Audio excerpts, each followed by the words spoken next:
Good afternoon, everybody, and welcome to the Early Childhood State of the State for summer 2025. I'm Erin Carroll, the Assistant Superintendent of Early Childhood, and I'm joined today by several of my colleagues. We're very excited to have you here and have a lot of content to cover. So without much further ado, I will turn it over to Jenna Conway, Chief of Early Learning and Specialized Populations, to get us started. Wonderful. Thank you, Erin. And it is great to see the numbers of attendings ticking upwards of 200 folks so far. And I know that we had more than 500 registered. So we are very excited to have everyone here today for our State of the State. We're joined by our leadership team this afternoon, and I will jump right in, if we can move to the next slide, to make sure that we can cover all of the content for the next hour. Before jumping into the objectives and agenda, I wanted to take a moment to not only thank the leaders that you see here at the Virginia Department of Education, but all of our partners in the field that help make this year and the successes that I'll talk about over the next hour possible. A huge thank you goes out to the Virginia Early Childhood Foundation, as well as our Ready Regions, who are public-private partners across the state and play a huge role in these accomplishments. Thank you to all of our higher education partners, UVA, JMU, VCU, Radford, and others across the state, as well as our community colleges who support many of our teacher candidates. Huge thank you to our improvement partners, including CDR and others, as well as any early childhood advisory committee members or commission members. It really takes a village to accomplish what we'll talk about over the next hour. But huge appreciation goes out to all of those partners. We'll not only review key accomplishments in this next hour, but we'll also learn more about what's ahead. So we'll start with our challenges, as we typically do, and our true north. We'll take a moment to step back and reflect over the course of progress made over the last two administrations, and then we'll go section by section within each of our goal areas: access, choice, and parent demand, quality improvement, family engagement, health and safety, and regional capacity and innovation. And we'll end with next steps, as well as an email address if there are questions.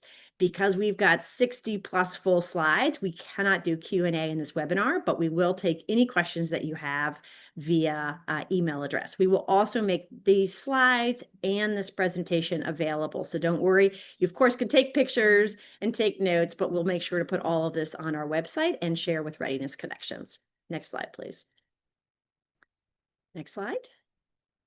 As always, we start with our true north, which is making sure that every child in the Commonwealth has the opportunity to come to school ready.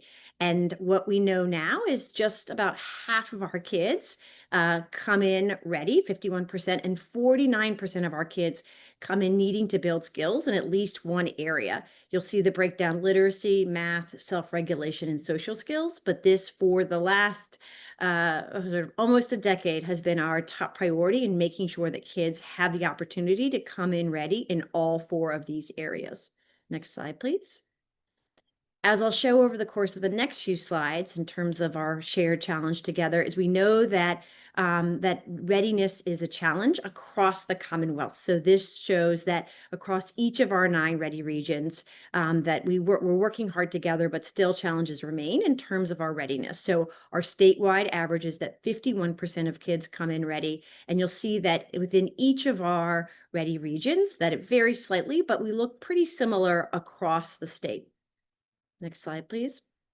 We also know that there's a set of factors that are predictive of school readiness. And what this means in more common speak is that challenges that kids and households face limit their ability to come in more ready. And so when we look at kids that are not low income, that you'll see those are the blue dots, that they are much more likely to come in school ready. So 60% of kids that are coming from not low income households are coming in ready, as compared to just 39% of kids who are in low income households. So what that means is that thinking about how we build systems to better support kids in low income households is going to be key if we want to improve school readiness.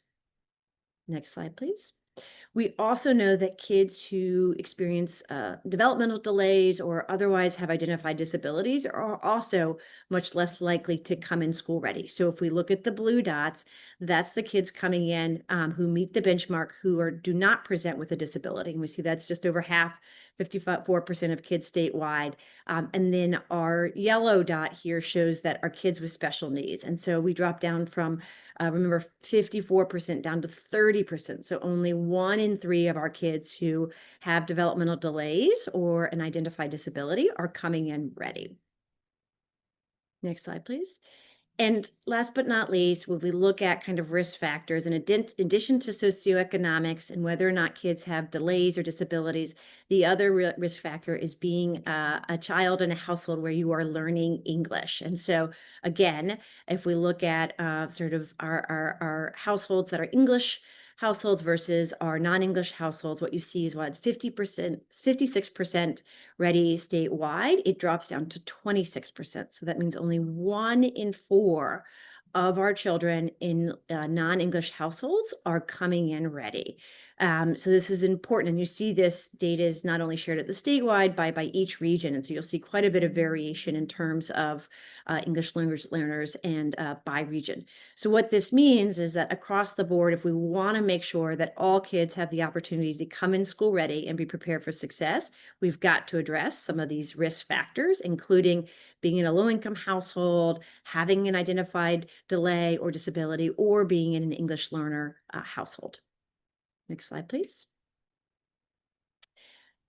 With that said, we know that the work that you are doing in leading early childhood is making a huge difference. So we just shared with you the data around which kids are more or less likely to come in school ready, but we also have data that shows that getting kids access to early childhood, regardless if that's in a childcare, family childcare, Head Start, early Head Start, or school-based setting can make a significant difference in terms of improving readiness. And in fact, across all the data I've showed you, the most stark point is that if we look at our kids in low-income households whose families report no preschool experience, so we're focused less on the building type and the setting and just whether you have the opportunity to have this experience at all, that only 2 out of our 10 children in low-income households who have no preschool experience are entering school ready.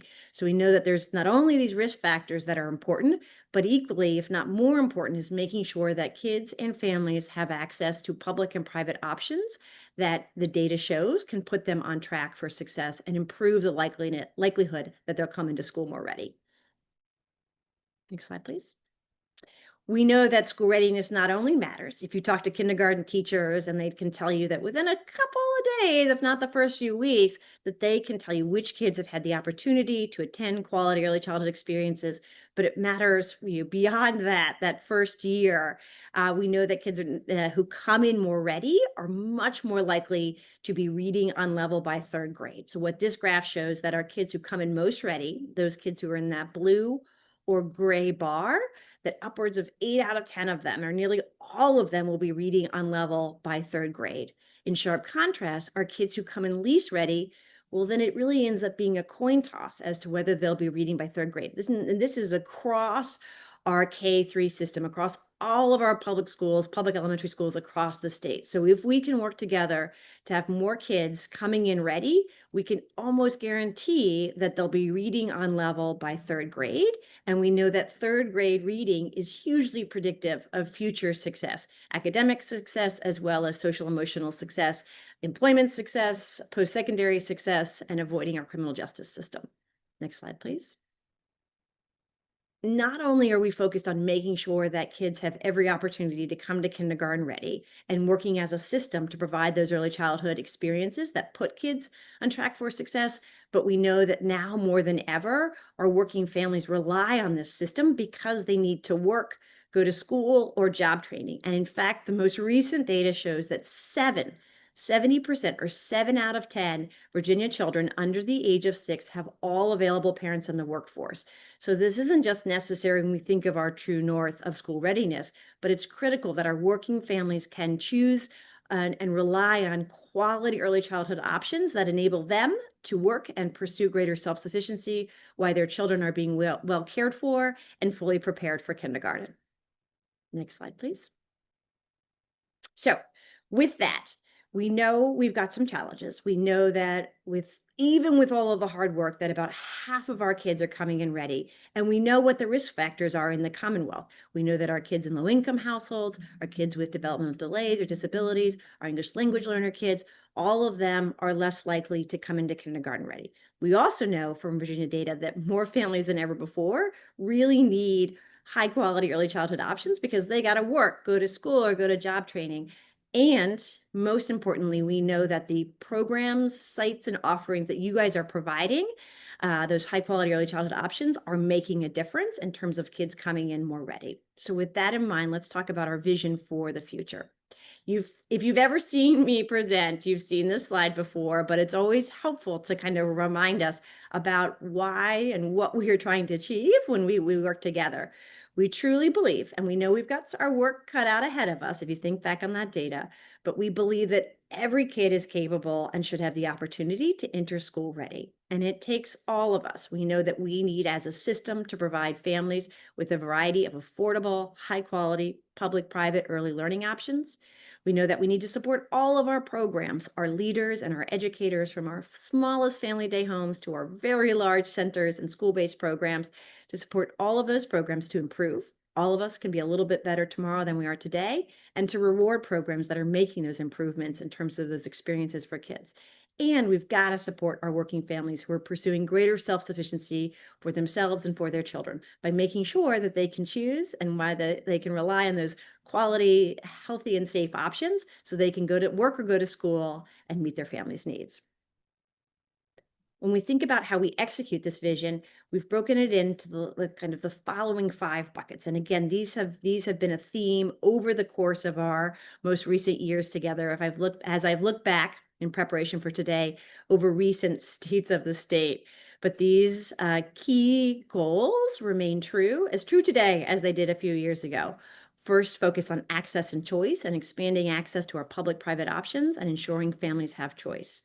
A keen focus on quality improvement, making sure that we're improving those school readiness outcomes by supporting what matters most for outcomes, teacher-child interactions, and the use of curriculum, and doing it in a way that supports continual improvement. Engaging our families as our children's first and most important teachers, making sure that we're partnering with providers to keep our kids healthy and safe across all of these settings, and working part and parcel with the Early Childhood Foundation and our Ready regions to support the regional infrastructure needed to make sure we bring these programs and experiences and improvement to every last corner of the Commonwealth, as well as partnering with folks who are closest to kids and educators to design and implement the innovations that will lead us into the future. As our providers, our educators, you are essential to each of these strategies, and I'll talk more about that over the course of the next hour. And we recognize our Ready Region partners, led by the Early Childhood Foundation, who help us ensure implementation across each of these strategies in every last corner of the state. As before jumping into each of the 5 goals, as we've done in prior years, I just wanted to take a moment recognizing we've got an important election coming up this year, and we'll have a change in administration, as we do every 4 years in Virginia. This really provided the opportunity to take a step back and to recognize, we can move to the next slide, how far we've come, and how we've created a through line or a shared bipartisan vision for our public-private early childhood system that really transcends, any one leader or composition of a General Assembly or board. And it's important as we go forward and prepare for yet another transition that we're all clear and on the same page on that through line and what we've accomplished together. So as I noted before, we've kept this shared vision of school readiness and supporting working families over the course of the last few years. And working together across those 5 goal areas, we've increased parent choice and access, we've improved quality, we're measuring outcomes in unprecedented ways, and we're building lasting regional infrastructure while continuing promoting innovation and excellence. And as a result, as I'll share in just a moment, we know that more kids today in 2025 are entering kindergarten having had quality experiences that help prepare them to be successful.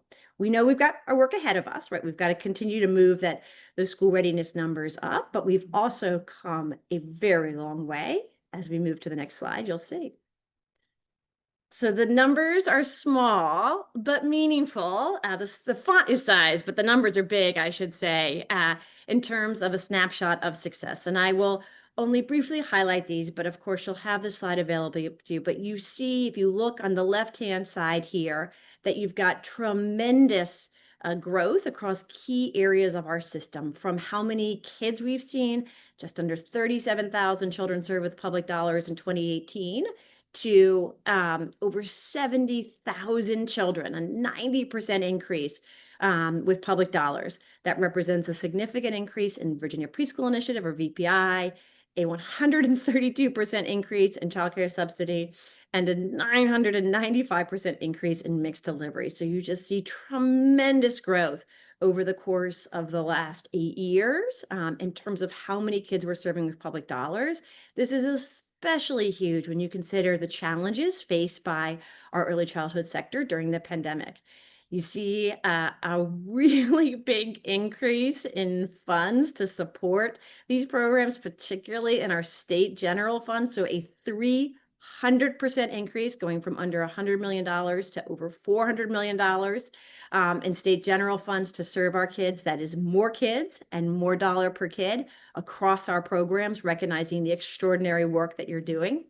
You see that we have more providers, private providers, participating in childcare subsidy, going from just over 2,500 in 2018 to 3,100 and growing this year, a 21% increase. We have more quality measurement and improvement happening. 1,400 childcare providers participating in VQ back in 2018, and just over 3,400 childcare providers this year, 133% increase. This one's off the charts. We had about 165 class observations. So looking at teacher-child interactions back in 2018, about 13,000 minutes of insight, to 31,258 class observations in this last year, an 18,844% increase, representing 2.2 million minutes of insights into what our infants, toddlers, and preschoolers are experiencing. We've nearly tripled the number of kids that we understand how ready they are, whether that's looking at kindergarten or for our 3- and 4-year-olds.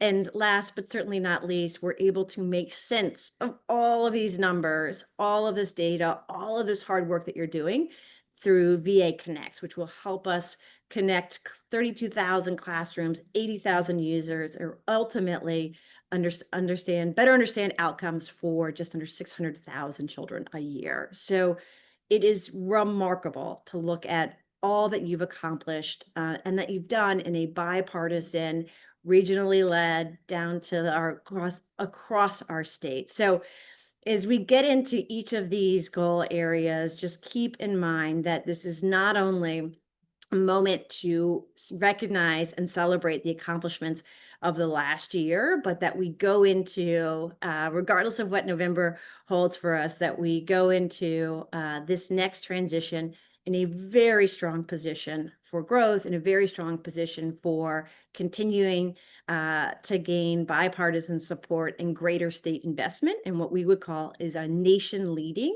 public-private early childhood care and education system. So with that, let's jump into each of the goal areas. Next slide, please. So we continue to grow in the access and choice area. We're able to maximize this historic investment over the 2 years through Building Blocks for Virginia Families. It was a $1.2 billion state and federal investment. And we're excited to report that no early childhood funds were left unused this year, unlike prior years. Mixed delivery had a 6% increase up to 2,700 children. Childcare subsidy, a 7% increase, and a 5% increase in VPI. So across the board, you're serving more kids than ever before.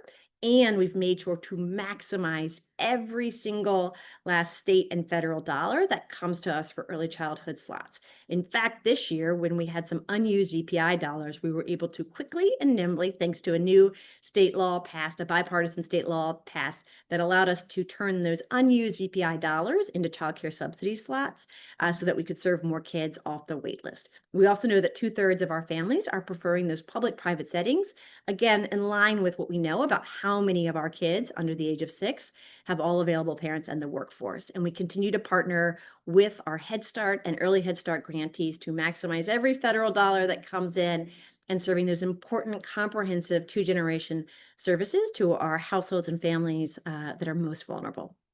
Next slide, please.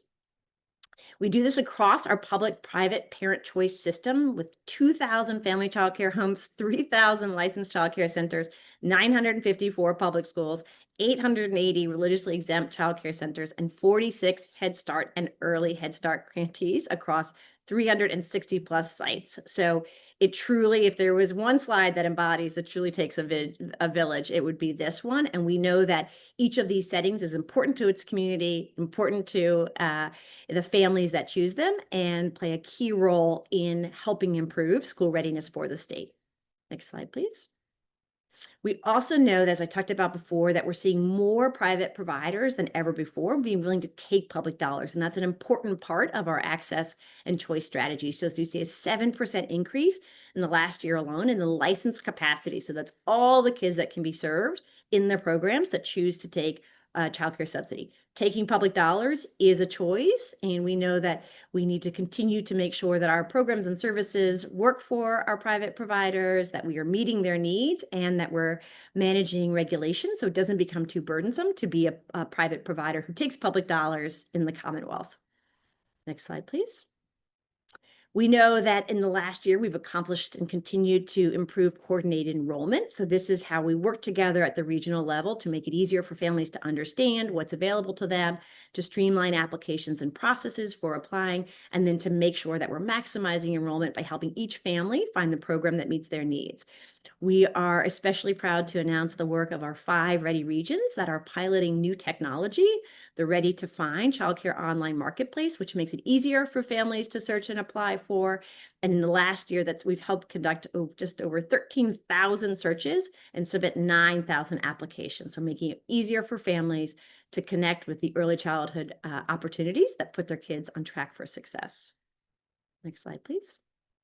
We also are working over the course of the last year and next to strengthen our supports for private providers. So an important accomplishment of the last year is that we've moved over what was known as the Office of Vendor Relations from the Department of Social Services to the Virginia Department of Education and have launched a new Office of Early Childhood Public-Private Provider Services. Really, the goal here is to make sure we're working with those private providers. We know that more than ever are choosing to take child care subsidy to help sure that they can quickly onboard and become a public provider, that there's clarity of expectations, whether that's VQB5, health and safety expectations, and that when you need that one-on-one assistance, that we're there and are able to support you and provide the highest level of customer service. This has been really important, and we've been piloting regional navigators who really help, particularly in our childcare deserts and supporting some of our family childcare homes. It can be overwhelming to figure out, how do I get licensed or registered? What do I need to do to sign up to take subsidy? How do I get paid? How do I find kids? And so being able to build out a team that is explicitly focused on supporting our private providers is a real highlight, and we'll talk a little bit more about where we'll go with that in the future as well. Next slide, please. So as we talk about going forward, the first and most important thing to share is just what this historic investment means for kids and families this year. So our going forward budget, our FY26 budget, dedicates just under $600 million towards early childhood, and that includes federal and state dollars with a historic largest single year ever state investment of $462 million. A lot of our ability to stretch these dollars further relates to some policy shifts, including setting copayment levels that will allow our families and childcare subsidy and mixed delivery to contribute a little bit more so that we can serve more kids overall. And with this funding and some of those policy shifts, we'll be able to support just up to 5,000 children above what we had for enrollment for last year. So kind of still continuing to grow this system in response to this unprecedented parental demand. And as I talked about earlier, the new state law that was passed in 2024 enables us to make sure that these dollars, one, follow parent choice following fall enrollment, and two, that we're maximizing or spending every last dollar that is dedicated towards early childhood. In the chart on the slide, you'll see that overall, more kids have access to publicly funded slots in FY26 than ever before. You see that growth about the 5,000 slots. And then you see, as we talked about before, it's not only important growth as we look at just the last year, but historic growth when you think about where we were back in 2018. So really exciting. Huge thanks to our General Assembly and our governor for making this type of compelling investment and the work that you do every day. Next slide, please. That said, we do have some challenges, and this is really in large part related to our booming economy, our historic workforce participation, and the fact that the services and early learning opportunities that you provided are more desired than ever before. And so we know for every 5 slots in childcare subsidy and mixed delivery, we have 1 child on a wait list. And so we were able to sustain the growth and the recovery from the pandemic. And we've just seen that growth continue to grow and grow and grow. And so we do have wait lists for both childcare subsidy and for mixed delivery. This chart includes those wait lists. It's just over 13,000 children on our childcare subsidy wait list, of which 60% are birth to 5. So you see a significant number of infants and toddlers who are on that wait list, and just about 2,000 children on our mixed delivery wait list. So we know as we work together, and we know this will be a challenge for the Commission on Early Childhood Care and Education, but we are at a historic high. But thanks to the great work that you're doing, thanks to the incredible success of the Virginia economy and our workforce participation, we just continue to see unprecedented demand for the services and opportunities that you're providing. So with that, let's talk about sort of what that looks like over time. So if you take a big step back and you sort of look at this chart, which shows that blue line is our total demand going back all the way back to 2018, is what you see is we've just seen an uptick in demand at a certain rate kind of prior to the pandemic. And then as part of the pandemic recovery, saw significant drops. You see that star being the lowest point back in 2021, where we're down to just 16,000 families or children who enrolled in the program. And just since then, thanks to the leadership of our governors and our General Assembly, we've made investments in the system, and we've just grown and grown and grown. And so this gives you a sense of that chart, and you just see it's year over year growth that really lines up with our economic recovery and our workforce participation. So we're excited to think about these historic investments and then also recognize that we have some challenges, whether it's figuring out how we meet the needs of infants and toddlers as well as school-age children, and in overall, how do we support and make these dollars go as far as possible to serve our working families and this historic demand. This gives you a sense of our wait list and sort of how they've grown over the course of the year. The blue line is all of our children on wait lists, and the orange line is our infant, toddler, and preschool. And so we see that growth has been pretty significant, although it has flatlined. And so we think this is a pretty good indicator of the persistent demand as we go forward. And it's this type of information that we'll share with the Commission and those folks that are looking at our financing as we prepare for next year's General Assembly. Next slide, please.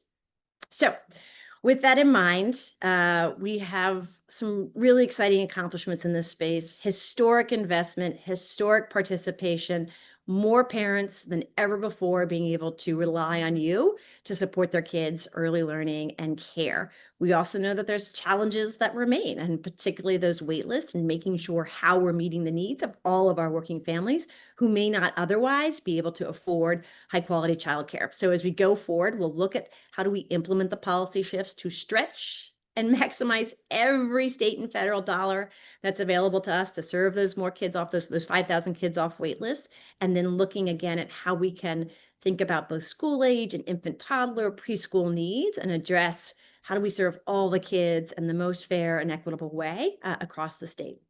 We will share this information not only with you today, but with our commission as they make recommendations in response to relatively new state law that says you all have to come up with the financing recommendations and share them with the governor and the General Assembly as we go forward. And we'll continue to understand the impact of waitlists. We know that these have grown really significantly in the last year, but understanding from families and providers what is going on for those families, what the impact is in terms of parental impairment, employment, and family well-being. As I talked a little bit about, a real focus on improving customer service and our partnership with our family childcare and our childcare sites that take childcare subsidy. And last, but certainly not least, implementing a new attendance tracking system for childcare subsidy. I know no one will be sad when we say goodbye to the swipe card system, and we're very excited at the end of this year to launch a new mobile-friendly program that will make it easier for families and providers to participate in childcare subsidy. So, we're only 1 of 5 done, but let's go into our next one. So quality improvement. Next slide, please. Oh, it is very exciting to note that we have completed our second full year of VQB5, and what a year it was. In the fall, we released the first ever VQB5 ratings on our website, our quality profile website, for our 3,121 sites. And that was a really exciting moment, and we'll talk more about that in a moment. This year, in our 24-25 year, we had 100% of our publicly funded programs participating, and this is more programs than ever before. So we went from 3,121 to over 3,400 sites this year, so a lot more sites participating, and we supported more than 11,300 classrooms, getting in there, understanding those teacher-child interactions, supporting the use of curriculum at scale across all of our public-private options. Next slide, please. We got our results for the first time and put those out, and you've seen this slide before, but just as a reminder, 98% of our sites met or exceeded our state quality expectations. We know this is true for family childcare, for centers, and for our public schools. And in fact, as you see in that far right column, that we had 79 programs that exceeded expectations, and in fact are national exemplars, and those represent all of the different program types that we have in the Commonwealth. The vast majority of our programs met expectations, and then, as I'll talk about in a moment, we had some programs that needed additional support, and we focused on intervening and supporting those over the course of the year. Next slide, please. We've had, I think we'll probably hit 100 or 1,000 views by the end of the sort of first year, but we launched the site in October, and we have seen on social media, and we've seen your pictures, and we know as we went across the state and met with the Ready Regions that everybody was super excited about their VQB5 first year results. So this is just a sampling of those certificates popping up by leaders on social media, and we just know you've been promoting this, and we know that this has made a difference. As we've talked with elected officials, community leaders, and others, everybody's talking about VQB5 and recognizing what quality, how we're sort of meeting quality expectations as a sector, and that we have exemplars, nation-leading exemplars across the Commonwealth and across all of our program types. Next slide, please. We are still growing, as I noted before, 3,400 sites. And as you see from the map, we are in every city, in every county in the Commonwealth. And that's just really important. We talk with our elected officials and our partners. We always share this map that shows that no matter where you go in the Commonwealth, you as a family can rely on finding a VQB5 program in your community. And that is a huge, huge part of the success in terms of improving school readiness. Next slide, please. So here's a quick summary of the successes from last year that we shared with the Board of Education in terms of all of the participation, recognizing how many educators we were supporting through Recognize B5, that 99.9% of our classrooms were observed in the fall and spring, and that over 81% of our sites are using approved quality curriculum. 31,000 observations, 70 plus curriculum are approved, and intensive supports for the first time ever for our really need support sites. So overall, almost takes my breath away, but a huge set of accomplishments for VQB5 for its second full year of implementation. So this gives you a breakdown of the 2.2 million minutes of insights into what's happening in our classrooms. So you see how many of these are local observation and then external observations, but 31,258 observations, probably the most in the country in terms of any state or jurisdiction. And what's more important than that is just what this gives us in terms of insight into what our infants, toddlers, and preschoolers are experiencing on a day-to-day basis, because we know that those interactions between adults and children are the difference maker in terms of making sure kids have the opportunity to come to kindergarten ready. Next slide, please.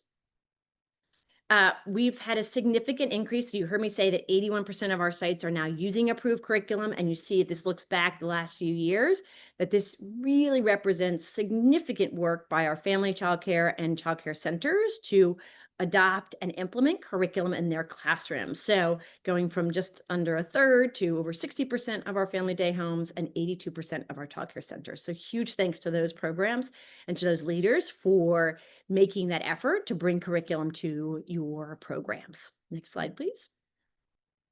And we know that this is not just preschoolers who are benefiting, but we know if you look at the charts here that 80% of our infant classrooms are using approved curriculum, 80% of our toddler classrooms, and almost 90% of our preschool classrooms are using approved curriculum. So all ages of birth to 5 children are benefiting from quality curriculum, and that's just being more intentional about how we can support children's learning and development in order to help prepare them for kindergarten.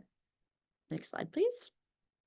As I mentioned before, we had 51 sites that received a need support rating in 23-24. And as we've said from the beginning, we would not take away funding or close that programs, but rather would focus on supporting them to improve, right? With our goal being, how do we raise the floor so that no matter where in the state a parent relies on public dollars, that they know that those programs are a quality. So our quality consultants went out, worked with each of these 51 sites one-on-one to help them create improvement plans, provided technical assistance, and then worked with our Virginia Early Childhood Consultation Program to provide intensive support. So again, individualized, focused on those leaders and those educators so that they understand the importance of teacher-child interactions, supporting quality social emotional environments, talking about beginning to use curriculum, and providing ongoing coaching to support all of those programs to improve.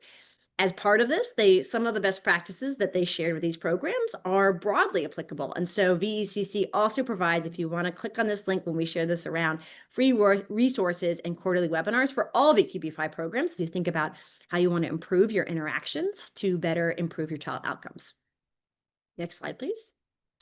And that's a nice segue into some of our investments and improvement for all programs. So obviously we took a very specific focus as required by our guidelines on those in greatest need, but we have been continually developing a suite of resources for all of our VQB5 programs, whether that's curriculum options, including 4 no-cost options, whether it's our Stream in 3 portal, which has over 3,000 new educators using that to support intentional development of kids' learning and development, or resources on why to use curriculum that you can share with your educators or share with your families. We know, as I said before, we have historic numbers of kids using VKRP and VALS for 3-year-olds, 4-year-olds, and kindergartners, making sure that there's more resources for educators and families to explain what those results mean and how you can use them to support children's learning. And we've got a large number of classrooms that are opting in even mid-year to screening so that they can look at the beginning of preschool, the middle, and the end, and in an individualized way to specific to each child, support that kid's learning and development towards school readiness. And our early learning and development resources, we continue to build out a set of resources for new or veteran educators who want to learn more about the standards, think about how you apply those day in, day out, and then how do you crosswalk those? So how do you make sense of all of this, from assessment to class to VQB5 to the standards, resources to support you as providers to connect the dots and to better bring onboard teachers and support them to be successful in our system. This gives you a graph of over time, how many more kids are being evaluated using preschool VKRP. And again, this is an option. This is not required for programs other than those that are required for the program guidelines like BPI and mixed delivery. It's not required for childcare and family childcare outside of that. But we know that getting more of our programs, whether that's our Head Start or some of our subsidy programs, to participate in VKRP better enables our teachers to support the individual, the unique needs of each child in our system. And so we're excited to report that more kids in more classrooms are participating in preschool VKRP than ever before. Next slide, please. As you know, just want to be transparent in our communication that this was the last year of Recognize B5. And so with bittersweet feelings, I share this information, but we were able to get a one-time $20 million bridge last year to support this year. And we supported more than 16,000 educators in 24-25, a historic investment in our childcare and family childcare educators. Over the course of the last 6 years, it's been over a $105 million investment, but there are simply no more state or federal funds available as we go forward. So huge thank you to the foundation, to the Ready Regions, to all of the providers across the state who supported their educators to sign up for this program. The challenge as we go forward is we've got to prioritize serving kids off those wait lists and look at how we sustainably fund the system to enable our private providers to be able to offer that competitive compensation. So a big year, 16,000 educators benefiting this program, but some shifts as we go forward and think about overall sustainability of the system and how do we better support our early childhood workforce, particularly our family childcare and our childcare educator workforce. So what's next to this area? Well, we're going to be using data at every turn to help make sense of not only the results from last year, but our trends around improvement and how we're kind of getting better as a system. We're going to continue to focus on those programs that need the most support, whether those identified as those need support programs, and supporting our new teachers to be successful. We know that we see very high levels of turnover in childcare. And so thinking about how we can partner with providers to support those new teachers. We've got some changes in how we calculate points for curriculum coming up in 26-27, but we want to make sure you're aware of those now, and they'll be in the new VQB5 guidelines. We'll talk a lot about that this year. And as I said before, really thinking about how do we work public-private partnerships in partnership with the commission and others to address achieving sustainable competitive compensation for all of our early childhood educators who do such important work for kids. Next slide, please. Family engagement. Let's move on. So we know 90,000 views so far. We'll probably hit 100,000 views by October for our families. I hear anecdotally anywhere I go right now, families who say, I went onto the portal and found it. It was so great to have all this information in a one-stop shop as we're trying to think about choosing the best option for our infant or toddler or preschooler. Next slide, please. We also know that explaining the why here. So those are the folks who know about VQB5, and we've done a lot of work to partner with Ready Regions and with our private providers to understand what VQB5 is, how to share it with families, and how to help them understand why it matters. So you see a set of resources we've developed in the last year to help you better communicate to families so they understand why this is so important and the role it plays in helping prepare their kids for kindergarten. Next slide, please. We continue to work very closely with the Early Childhood Foundation and the Ready Regions to engage our families at the regional level. We know that families want to stay close to home, make decisions about what's happening within their community with their programs. And so our Ready Regions have built out family councils in every region of the Commonwealth. Last year, 196 families participated in our family councils with an average of 22 families per region. So really going from no infrastructure for kind of formal family engagement to a robust infrastructure in every region in the state, and hundreds of families participating in this effort. These families helped us think and inform policy changes in mixed delivery. They helped us improve enrollment to make it easier for families to find out about options and apply. They helped us think about how to make these VKRP resources understandable to families. They helped us and give us insight on the website, what they liked, what they didn't. And they continue to help us think about communicating the story of quality and why teacher-child interactions matter. And so we're incredibly thankful for their time and their insights that they've shared with us. We also wanted to recognize the Virginia Promise Partnership Parent Advisory Group, which is yet another family group that has really helped inform the advocacy efforts, helping people understand the wait list, why this demand needs to be addressed. and some of the challenges that our working families are experiencing when we have waitlists. And last but not least, we have parent representatives on our Early Childhood Advisory Committee and our commission who are informing statewide policy and practice decisions. So at every level of our system, making sure that we're recognizing families as our first and most important educators of our young children. So what's next for family engagement? So we're going to continue to stay humble and learn from our families, making sure that we're capturing the perspectives of our diverse and unique families across the Commonwealth, from our suburban to our urban, from our rural, from east to west, north to south, making sure that we are working very closely with VCF and the Ready Regions to engage more families through our family councils and to strengthen those marketplaces to make it easier for families to find out what's out there, what's available, right? We hear about people being stuck on wait lists for forever. How do we resolve that and make it easier for families to apply and ultimately get enrolled in the option of their choice? As I noted earlier, we're working to understand what's going on with our waitlist families, to be able to tell their story, to understand the impact of this on their workforce participation, on their well-being, and then to share that with our commission and our elected officials. And then at every step in the process, making sure that family perspectives are informing statewide policy and practices.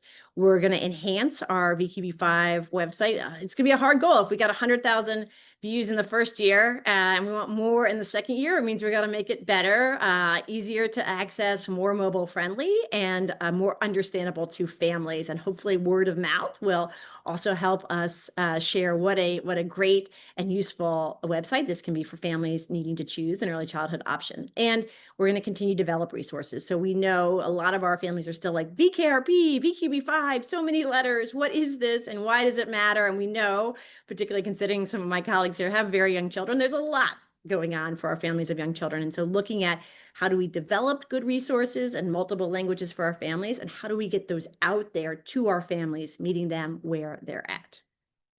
Next slide, please. Let's take the next couple moments and talk about health and safety. So another big year here. We've continued to partner. We want to partner with the field, with our childcare providers, to keep our children in care healthy and safe. That is an absolute across the Commonwealth. And so making sure that we're better supporting the field by updating our orientation training, revising the exemption forms to make it easier to complete those forms, and then developing new health observation and child abuse and neglect training in partnership with our community colleges in both English and Spanish. We continue to inspect and follow up on every possible complaint. So 15,000 inspections, 2,000 more than the prior year, 1,100 complaint investigations, about the same as the prior year, and about 140 allegation investigations, slightly down. We've had to increase our follow-up actions by 111, but again, if you think about of the sort of 6,000 plus sites, a very, very, very small number of sites are involved in this serious follow-up. So the vast majority of programs are meeting our health and safety expectations and are doing incredible work to keep our kids healthy and safe. So huge thanks to that team that works across the state, and huge thanks to our private providers who are working with us to keep our littlest ones healthy and safe every day. Next slide, please.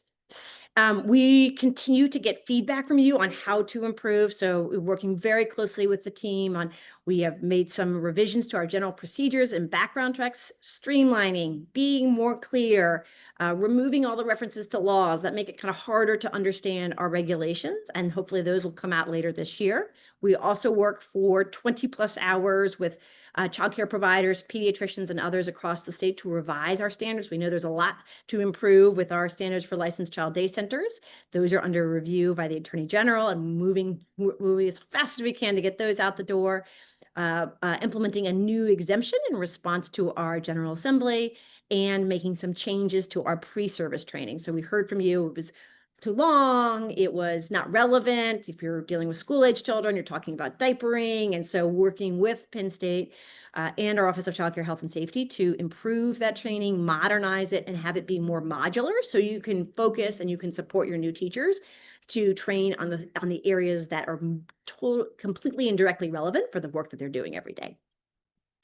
Next slide, please. So as we go forward, the big focus for us is getting those revised regulations out to you, making sure you have plenty of opportunities for public comment, and then lots of training and technical assistance as we begin to implement them.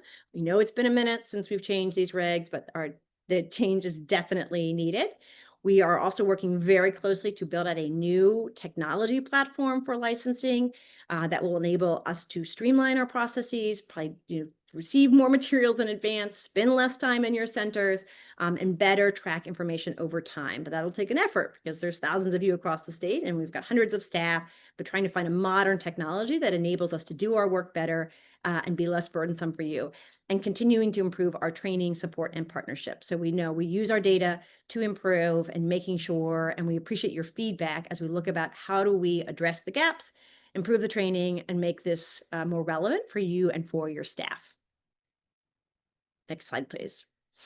Regional capacity and innovation. So we're now on goal 5 of 5 here, and this is such an exciting one. If we move to the next slide, Erin. We continue in light of all of the numbers that I've shared with you so far and kind of the core work around improving access and choice, improving quality, deepening our engagement with family, and keeping kids healthy and safe. That's not enough for Virginia. You all want more, and you want to sort of say, how do we take our information, our data, our experiences, and innovate, right? And we're using our kind of public-private partnerships to look at how we can improve things for providers, experiences for kids, experiences for families, and huge appreciation for this openness and excitement around innovation. So a couple of highlights from the last year. We've built out VA Connects, which is an integrated data system to better support children's learning from birth through 8th grade. We are trying out new models, including a tri-share model out in Southwest Virginia, where employers, families, and the state help make childcare affordable for our working families. We continue to pilot new approaches to supporting our new educators through the Fast Track Initiative in partnership with the foundation. How do we attract, retain, and prepare teachers when we know we have high turnover rates in childcare? We're also working with Foundation on business partners. How do we get business more involved? We know that part of our success is related to our booming Virginia economy, and we want our employers at the table as we think about how to make this system continue to grow and work for working families, as well as improve school readiness outcomes. And we're looking at innovations that will help make it easier for families to pay and for folks who want to contribute towards early childhood to be able to do that so we can support making childcare affordable for all families in the Commonwealth. Next slide, please. So our Ready regions have played a huge role. And for those of you, I know I've made a lot of reference to them and they're listed in our appendix at the end here, but a huge thank you again to our Ready regions, who are the implementers on the ground and the innovators in terms of understanding their local systems and how we can make shifts and improvements. So last year, led by the foundation, they led a triennial recompetition. We want to make sure that we have the most competitive programs that serve as our lead agencies and do all this critically important work for our providers, our educators, our schools, and our children. Our Ready regions continue to be successful in meeting all of their performance expectation, engaging 100% of sites, completing 99.9% of observations, and engaging hundreds of families, and really for the first time this year, deeply engaging businesses within their regions to bring everybody to the table to say, how do we all work together to support our working families and make sure that every kid within our region has the opportunity to come to school ready?